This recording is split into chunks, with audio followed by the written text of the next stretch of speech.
Hey guys, welcome to Coastal Connection in Bridgeport. This is take 3, just by so everybody knows. We're having a good time with Erica Suter. We're putting her through the ringer because she is our first guest on our show in the studio live. And yes, she's having to go through the lumps and the bumps and the bruises with us. So she's a dynamic trainer, and me and Mike G are glad to have her in the house.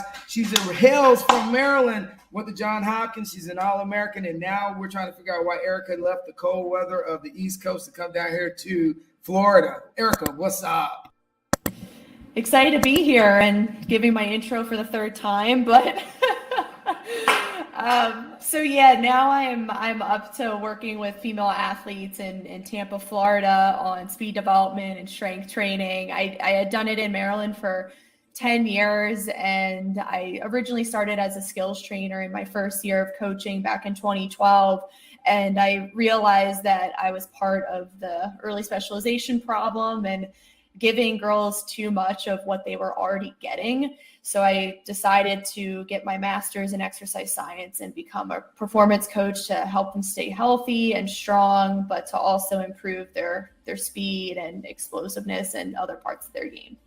Right. So what made you make sure you changed your mindset? So what you're saying is you evolved it when you started out coming out of. So let me do do a comparison. So when you were in college and training in the early years of your career, and then as you became an adult and you're looking at it from a different lens, what was the dynamic change that caused you to evolve as a person?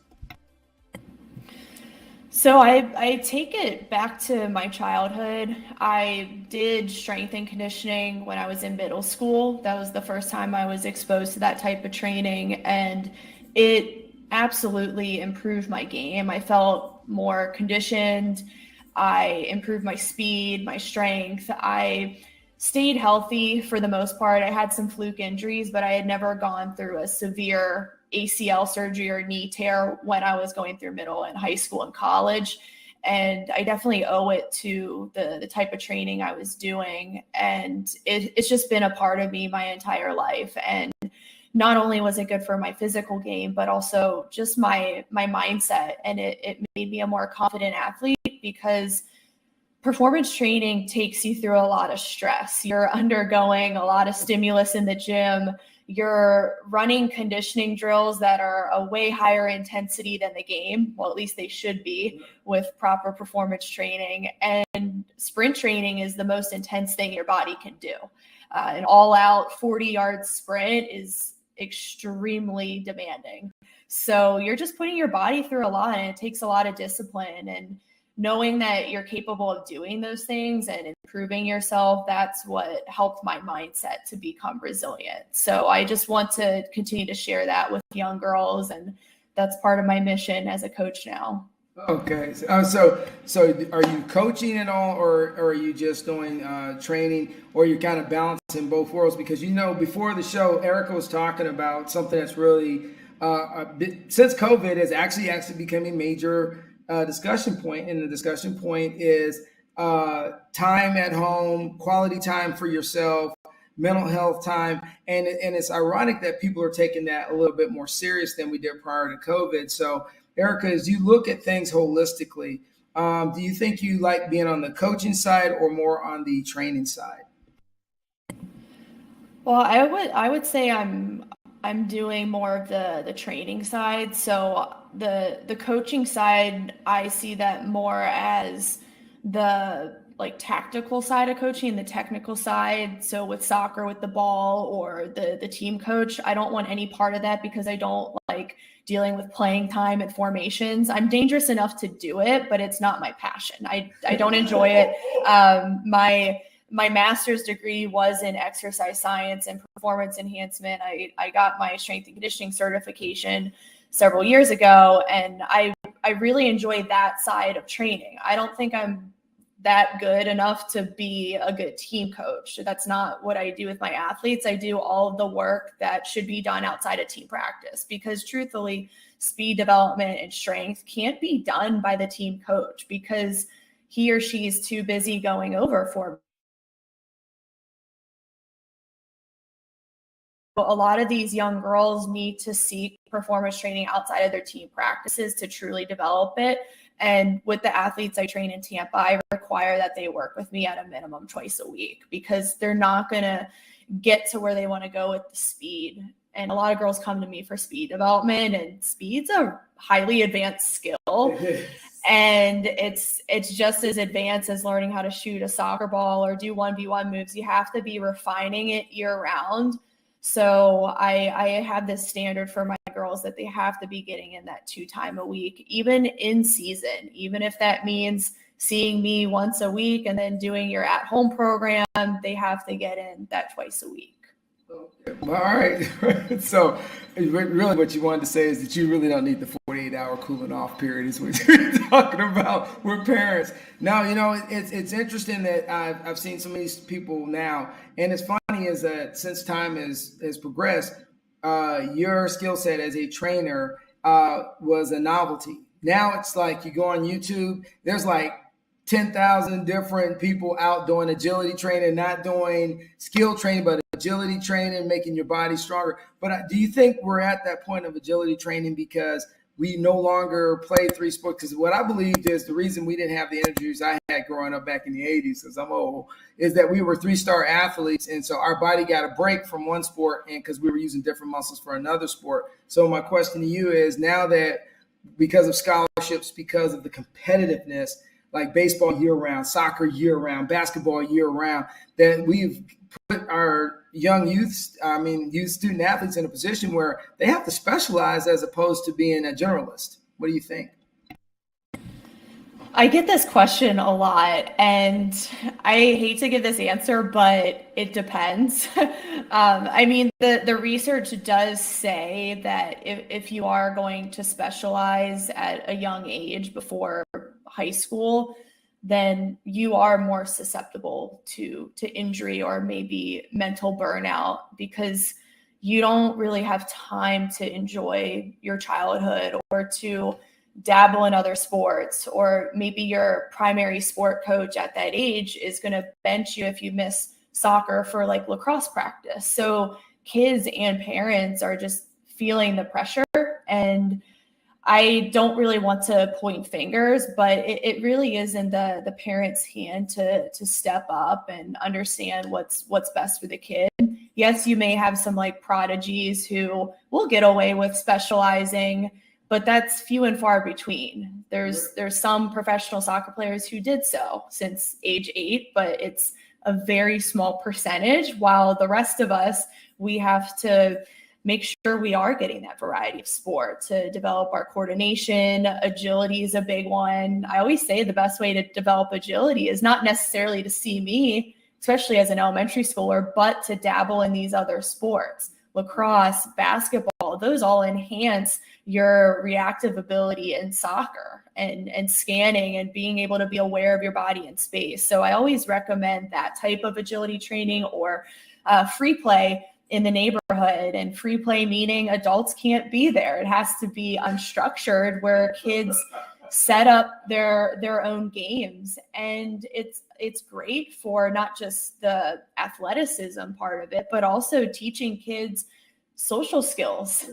And we don't see that much anymore. And there's so much value in that free play for the social aspect for kids, but also there's research on how it builds emotional intelligence. And in boys, if they're roughhousing, they have to learn how to control aggression. So it's really good for so many reasons. And if I could tell parents that you should do the opposite of what everyone else is doing, and that's the specialized model, I would. There's going to be rare cases, but just understand that might not be you.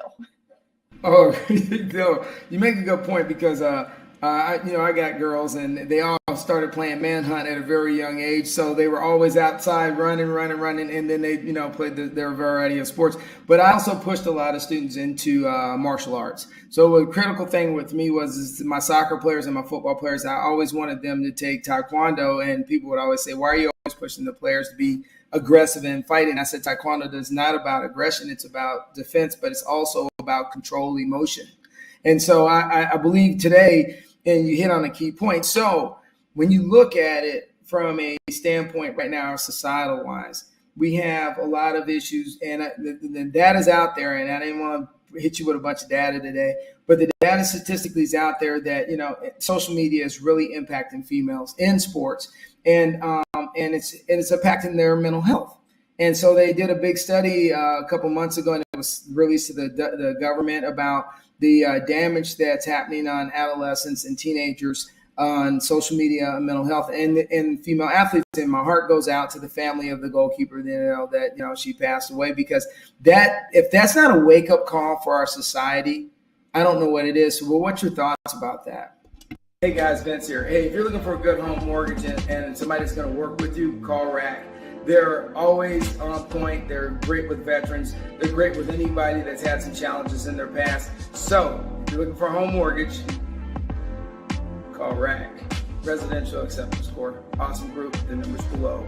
Talk to you later. And they sponsor and support Embrace the Power.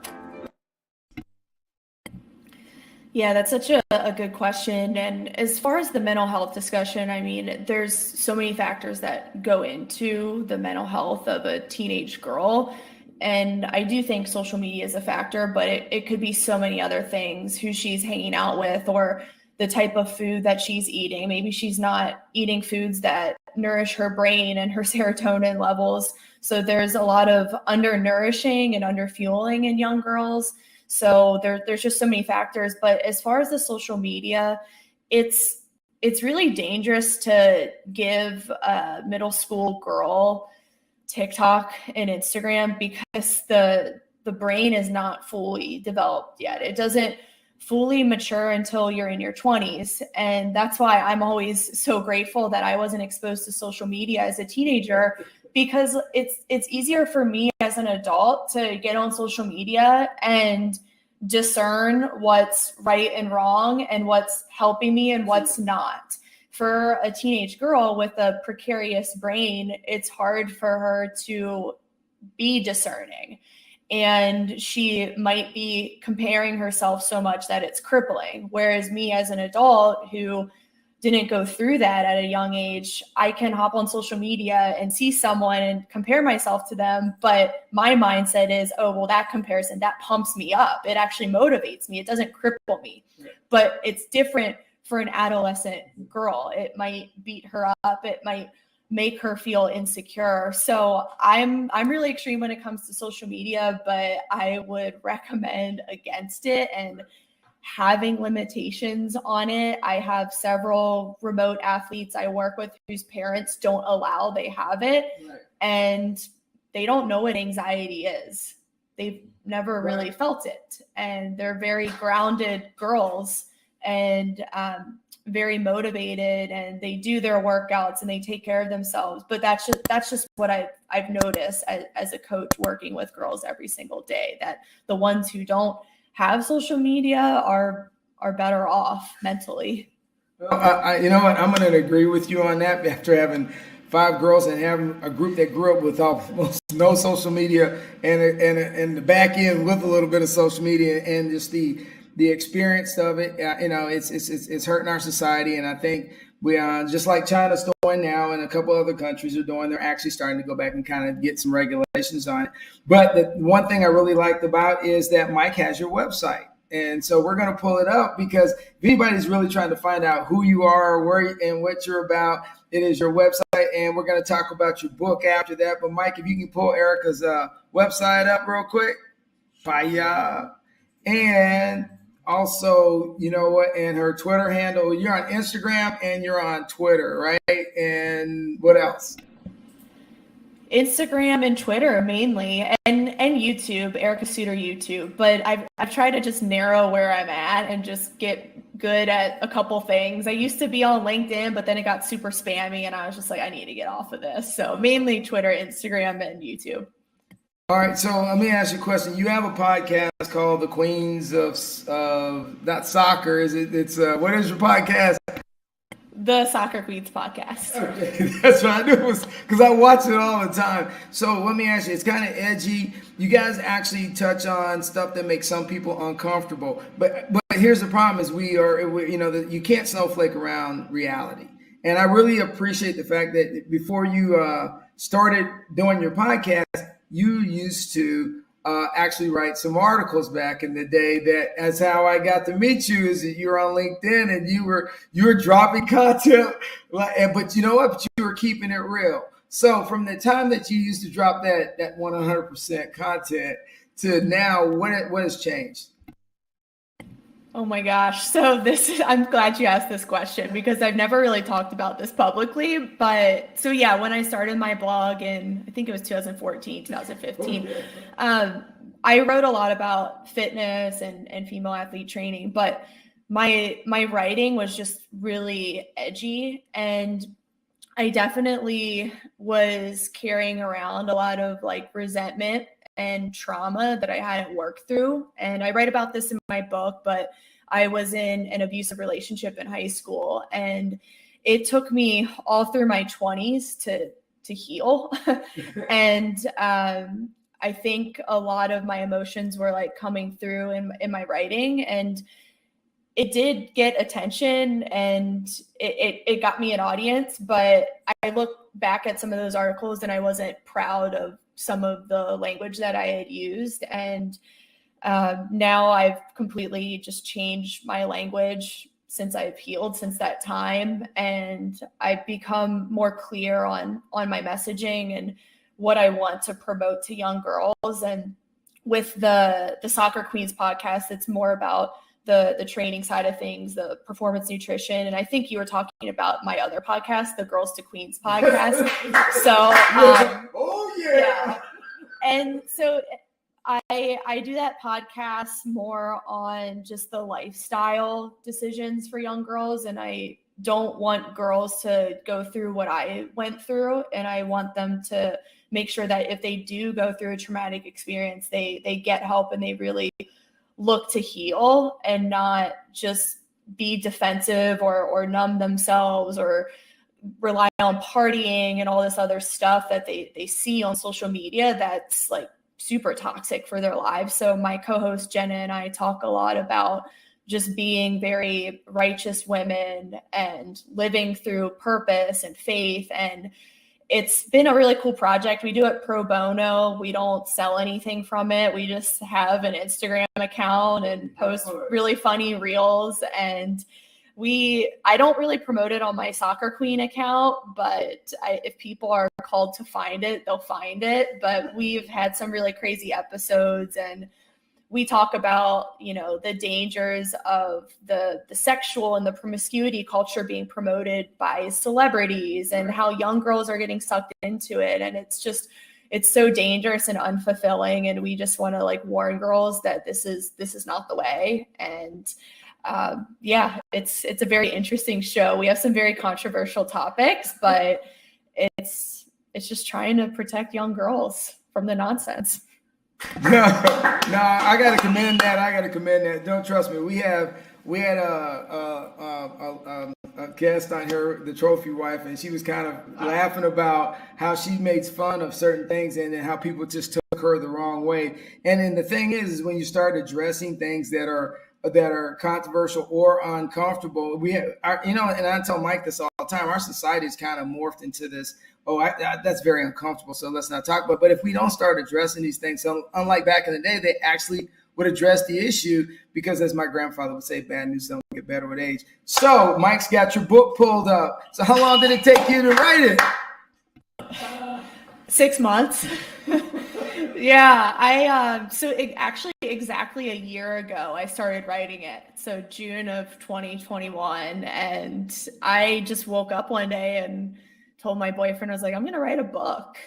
And everyone like always asks about my writing process, and I can't really give them anything. I just am like, I woke up and I wanted to write it because it's just 10 years of work, just 10 years of working with young girls and training and diving through the research that keeps coming out on female athlete training. And I was just so excited to put pen to paper and to publish it 6 months later. And for me, it was a really urgent project because I didn't see any guidebook out there on female athlete training. There's a few books, but they're more medical, and they're just a bunch of science papers in a book, which is fine. I mean, I read it as a professional, but I wanted to create a book where parents, coaches, and girls could digest the information. It's fun to read, even though it's scientific. I want it to be engaging and just easy to understand. So that's why I wrote it.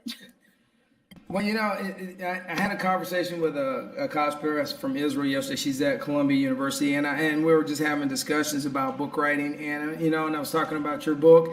And the thing that I struggle with all the time is that we've become such. I can't believe that unless I see it in data, and I get frustrated when I hear people say that. I said sometimes the reality is what it is, and we all know the reality.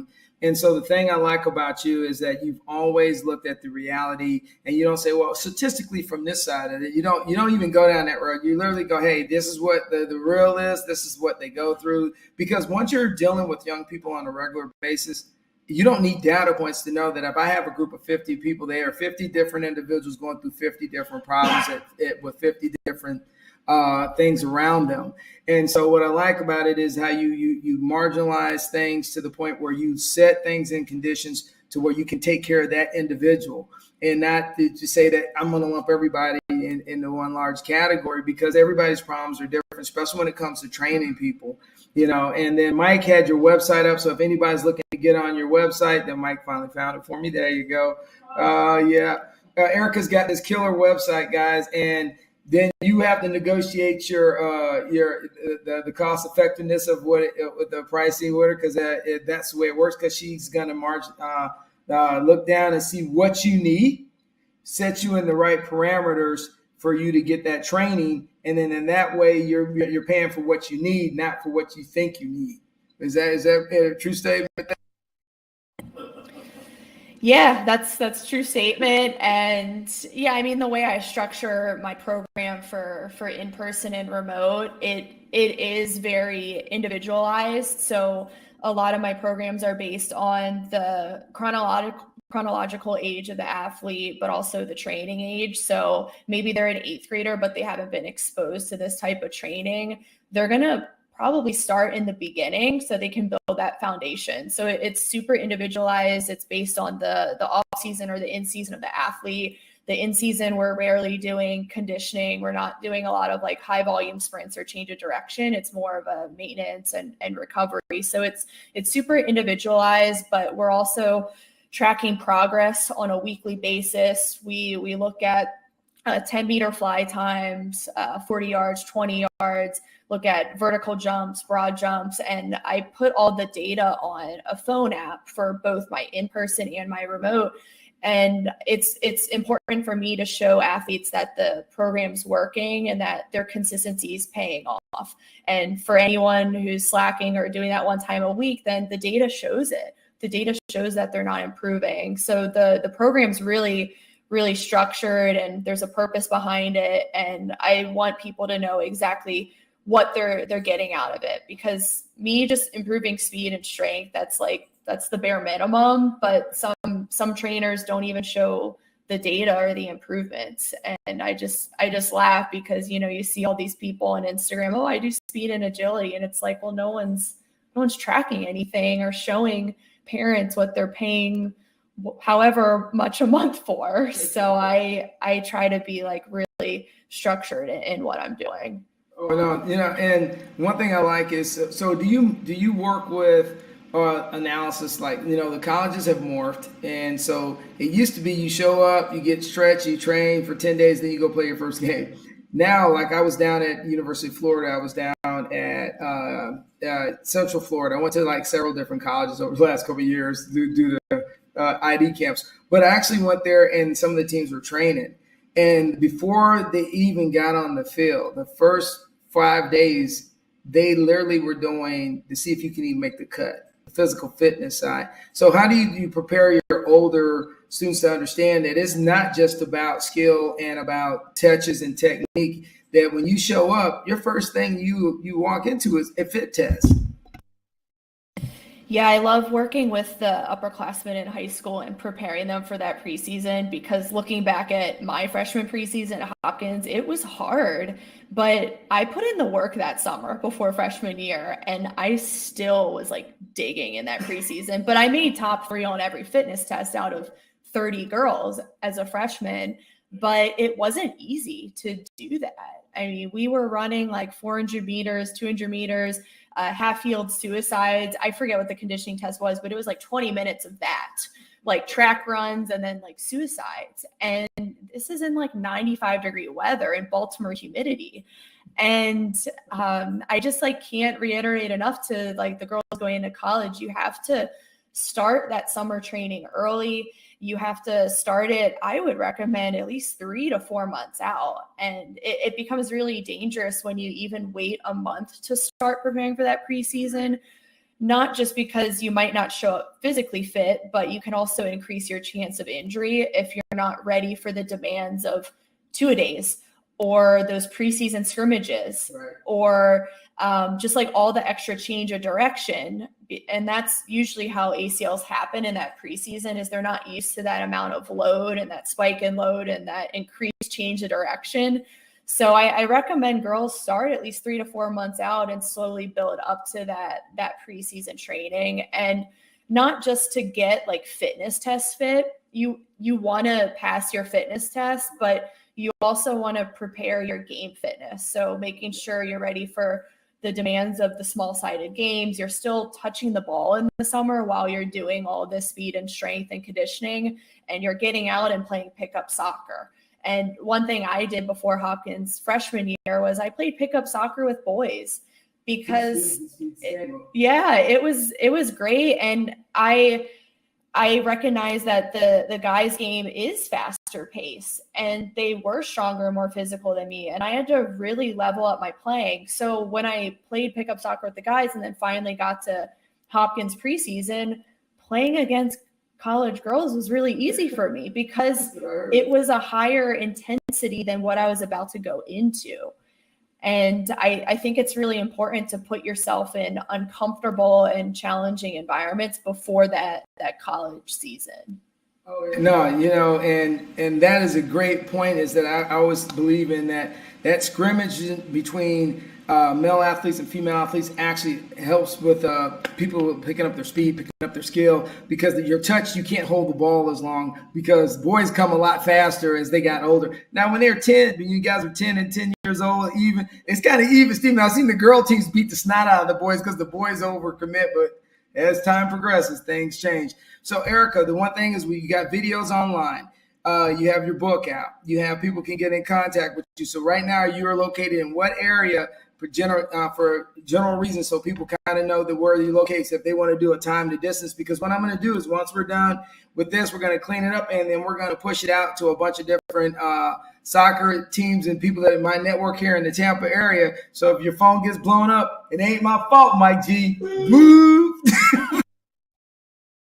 So yeah, I'm in Lutz, Florida, and I actually train out of home, gym in my home, probably the best thing since COVID.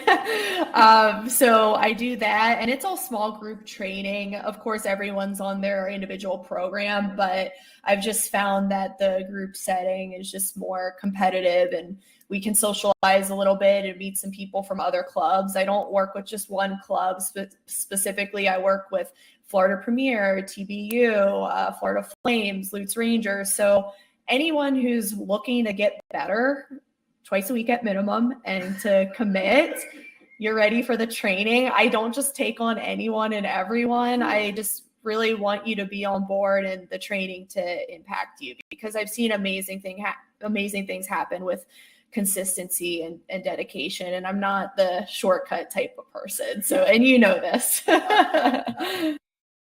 Hey, so me and Mike G are glad you came on today. Hey guys, check out Erica. We're going to be promoting this all through the soccer season and going in fall, because soccer season is on its way here. It starts August soccer season and runs all the way to January. So you will be getting this a lot, because this is all about getting ready for the next level. And Erica, thank you for coming on the show. Thank you. This is awesome.